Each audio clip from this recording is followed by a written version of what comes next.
ንቃተ ህግ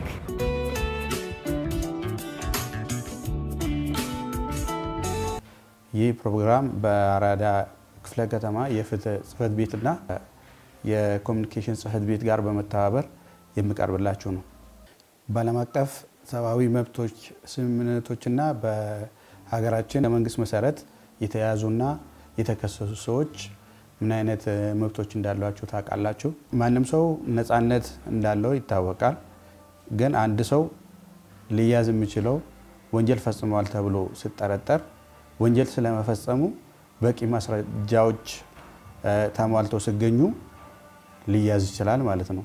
በህገ መንግስታችን በአንቀጽ 19 መሰረት አንድ ወንጀል ፈጽሟል ተብሎ የተጠረጠረ ሰው ምን አይነት መብቶች እንዳላቸው ገልጽላቸዋለሁ ማለት ነው። አንደኛውና ቀዳሚው ነገር አንድ ሰው ወንጀል ፈጽሟል ተብሎ ተጠርጥሮ ሲያዝ ወዲያውኑ የተያዘበት ወይ ደግሞ ሊያዝበት የቻለው ምክንያት በሚገባው ቋንቋ ሊነገረው ይገባል። ወዲያውኑ ሲያዝ በሚይዘው በህግ አስከባሪ አካል የሚሰጣቸው ቃሎች በፍርድ ቤት እንደ ማስረጃነት ሊቀርብበት እንደሚችል ሊነገረው ይገባል።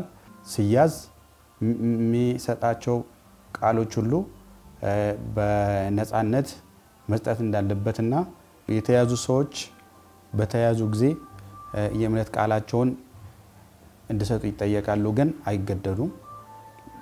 የተጠረጠሩበትን ወንጀል ስለመፈጸማቸው ተገዶ ወይ ደግሞ ቃልም ተገብቶላቸው ተታሎም እንዲያምኑ ሊደረግ አይገባም። ሌላው የተያዙ ሰዎች ካላቸው መብቶች አንዱ በ48 ሰዓት ውስጥ ፍርድ ቤት የመቅረብ መብት ነው። በ48 ሰዓት ውስጥ ፍርድ ቤት የመቅረብ መብት ስንል አንድ ሰው ከተያዘበት ጊዜ ጀምሮ በ48 ሰዓት ውስጥ ፍርድ ቤት መቅረብ አለበት ማለት ነው።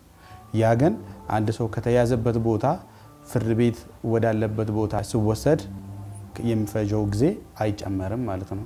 ለምሳሌ ያ ሰው የተያዘበት ቦታ ፍርድ ቤት ካለበት በጣም ሩቅ ከሆነ ያ ሳይጨመርበት ወደ ፍርድ ቤት ማቅረብ በሚቻል በትክክለኛ ጊዜ ውስጥ ግን በ48 ሰዓት ውስጥ ፍርድ ቤት የመቅረብ መብት አለው ማለት ነው። ሌላው የተያዙ ሰዎች ያላቸው መብቶች ሰዎች ፖሊስ ወይ ህግ አስከባሪ አካል አንድን ሰው ወንጀል ፈጽሟል ተብሎ የተጠረጠረውን ሰው ሲይዝ ሰብአዊ መብቱን በጠበቀ መልኩ መሆን አለበት ማለት ነው። በመግረፍ በመደብደብ ጭካኔ በተሞላበት መንገድ ራሱ ስለፈጸመው ወንጀል ወይ ደግሞ እሱ ራሱ ፈጸመው ተብሎ የተጠረጠረው ወንጀልና ሌላ ሶስተኛ ወገን ፈጽሟል ተብሎ የተጠረጠረውን ወንጀል እንዲያምን ለማድረግ ኢሰብአዊ በሆነ መንገድ በመግረፍ በመቅጣት ጉዳት ሊደርስበት አይገባም ማለት ነው። ከዚህ ጋር ተያይዞ በሀገራችን ህገ መንግስት አንቀጽ 93 ንዑስ 3 ሐመሯ ስር በአስቸኳይ ጊዜ አዋጅ ራሱ አንድ ሰው ሲያዝ ሰብአዊ መብቱን በጠበቀ መልኩ መሆን አለበት ብሎ ይደነግጋል ማለት ነው።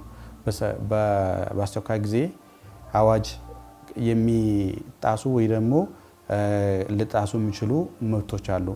ግን አንድ ሰው ሲያዝ ሁሌም ይሄኛው መብቱ እየተጠበቀለት ነው ማለት ነው። የተከሰሱ ሰዎች መብት የተከሰሱ ሰዎች በህገ መንግስቱ አንቀጽ 20 መሰረት የሚከተሉት መብቶች አሏቸው።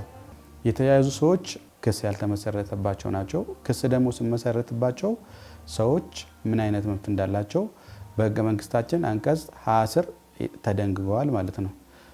አንደኛው የህዝብን ሞራል እና የሀገሪቱን ደህንነት ለመጠበቅ ሲባል ብቻ ካልሆነ ማንም ሰው በግልጽ ችሎት የመሰማት መብት አለው። ሌላኛው ደግሞ እንደ ጥፋተኛ ያለመቆጠር፣ በራሳቸው ጉዳይ በምስክርነት እንዲቀርቡ ያለመገደድ፣ የቀረበባቸውን ማስረጃ የማወቅና የመስማት፣ የቀረቡባቸው ምስክሮች የመጠየቅ መብት አላቸው። ተጨማሪም የተከሰሱ ሰዎች በመረጡት የህግ ጠበቃ የመወከል መብት አላቸው።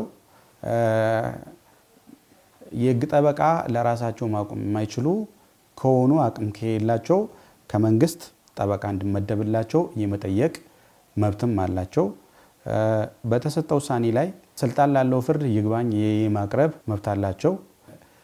አንዳንድ ጊዜ ሰዎች የችሎት ሂደት ሲካሄድ በማይገባቸው ደግሞ በማይችሉት ቋንቋ ከሆነ ተርጓሚ የመጠየቅም መብት አላቸው ማለት ነው።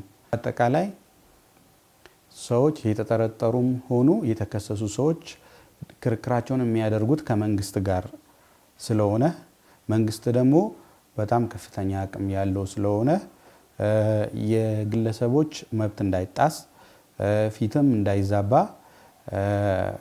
የፍትህ አካላቶች ከፖሊስ ጀምሮ አቃቢ ሕግና ፍርድ ቤት በጣም ከፍተኛ ጥንቃቄ በማድረግ ሰዎች ፍትህ እንዲያገኙ የማድረግ ኃላፊነታቸውን መወጣት ይገባቸዋል። ዛሬ ያወራንባቸው ርዕሶች ስለተያዙና ስለተከሰሱ ሰዎች መብት ከህገ መንግስቱና ከዓለም አቀፍ ሰብአዊ መብት ስምምነቶች ጋር ተያይዞ ያላቸው መብቶችን ነው።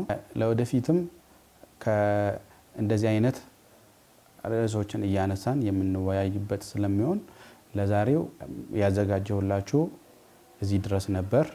በዚህ ላይ መሻሻል ያለበት መጨመር ያለበት ነገር አለ ብላችሁ የምታስቡት ካለ በኮሜንት ሴክሽን ላይ እንድታስቀምጡልን